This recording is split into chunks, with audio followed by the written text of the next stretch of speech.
বেয়াই সাহেব, তুলির কয়টা দিন পরে গেলে হয় না? মেয়েটা আসলো আমার ঘরে, আমার ঘরটা আলো হয়ে গেল। ও চলে গেলে আবার অন্ধকার হয়ে যাবে।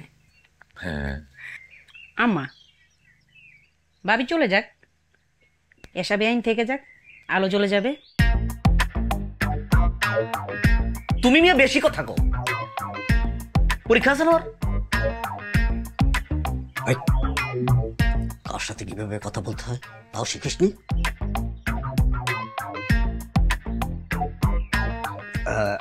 আসলে বেআইন, আমরা তো কখনো মেয়েকে ছেড়ে এভাবে থাকিনি, তাই আমাদের খুব খারাপ লাগছিল। ওর মা ওকে দেখার জন্য খুব ছটফট করছে। এই জন্য ভাবছি তুলি আর জামাইকে নিয়ে আমাদের বাড়িতে কিছুদিন রাখি। যে আমার মনে হয় কি তাহলে মা, আমি রেডি হই, মা দেরি না করে।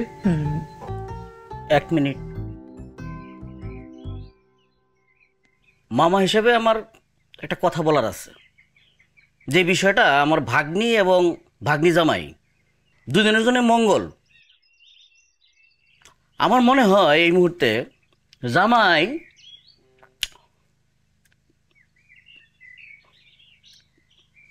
না যাক। ফলতান ফলতান বল নিতে হচ্ছে মা না? রাখো। বেয়াই সাহেব, তুলির কয়টা দিন পরে গেলে হয় না?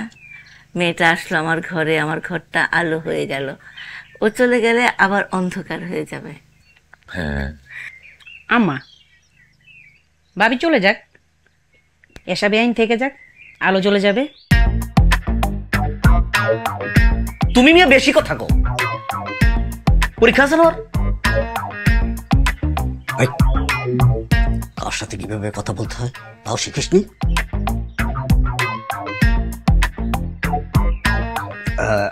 আসলে বেআইন, আমরা তো কখনো মেয়েকে ছেড়ে এভাবে থাকিনি, তাই আমাদের খুব খারাপ লাগছিল। ওর মা ওকে দেখার জন্য খুব ছটফট করছে। এই জন্য ভাবছি তুলি আর জামাইকে নিয়ে আমাদের বাড়িতে কিছুদিন রাখি। যে আমার মনে হয় কি তাহলে মা, আমি রেডি হই, মা দেরি না করে। এক মিনিট, মামা হিসেবে আমার একটা কথা বলার আছে। যে বিষয়টা আমার ভাগ্নি এবং ভাগ্নি জামাই দুজনের জন্য মঙ্গল। আমার মনে হয় এই মুহূর্তে জামাই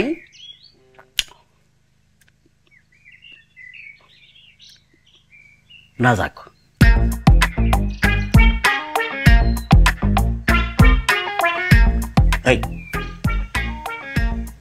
কখন কি বলতে হয় সে জ্ঞানও তো নেই। উনি তো ঠিকই বলেছেন।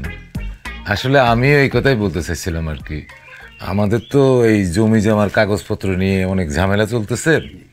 ওসব কাজ আবার সিএমআই করে, ও বরং 2-4 দিন পরেই যাক।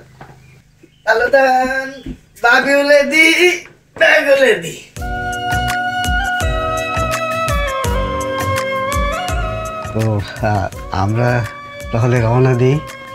হ্যাঁ বেয়াই, মাত্র তো খাওয়া দাওয়া হলো, একটু বিশ্রাম নিয়ে তারপরে রওনা হন। না না, আমাদের আবার একটু তাড়াতাড়ি রওনা দিতে হবে। সন্ধ্যা হয়ে গেলে আবার সমস্যা আছে, রাস্তাঘাটের অবস্থা বেশি একটা ভালো না। আসি তাহলে।